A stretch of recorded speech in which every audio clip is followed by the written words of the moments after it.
The Grace of Reason and the Truth of the Word, a devotional for the season of Lent, produced by Northside Church. Thursday, March 13th. After this, Jesus and his disciples went out into the Judean countryside, where he spent some time with them and baptized. Now John was also baptizing at Aenon near Salem, because there was plenty of water, and people were coming and being baptized. This was before John was put in prison. An argument developed between some of John's disciples and a certain Jew over the matter of ceremonial washing. They came to John and said to him, "Rabbi, that man who was with you on the other side of the Jordan, the one you testified about, look, he is baptizing, and everyone is going to him." To this John replied, "A person can receive only what is given them from heaven. You yourselves can testify that I said, I am not the Messiah, but am sent ahead of him.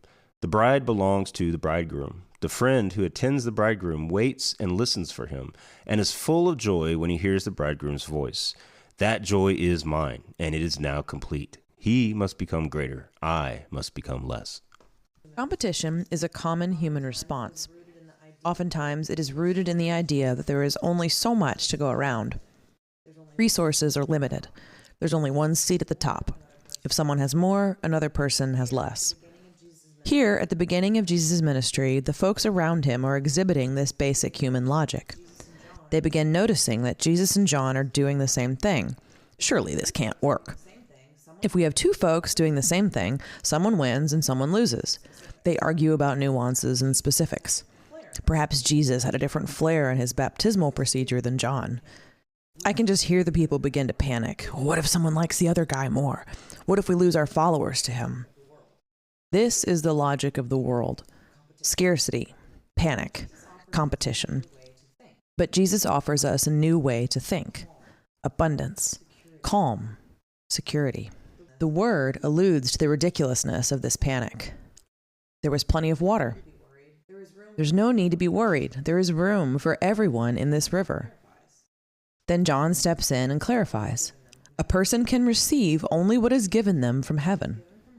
There's no need to be concerned. What is given from heaven is given freely and received freely. John puts his trust in Jesus, preaching a ministry of abundance. John finds his security not in his own actions or others' response to his actions, but in Jesus.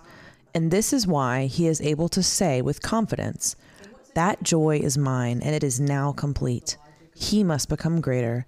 I must become less." In what situations do you find yourself most susceptible to the logic of limits and scarcity? When does the panic of not enough set in? We might like to imagine holding our empty hands out to Jesus while he gleefully produces endless amounts of whatever it is that we desire most: money, time, attention. However, Jesus is more likely to take our hands than to fill them. What does it feel like to imagine that all you have or have to give is already enough?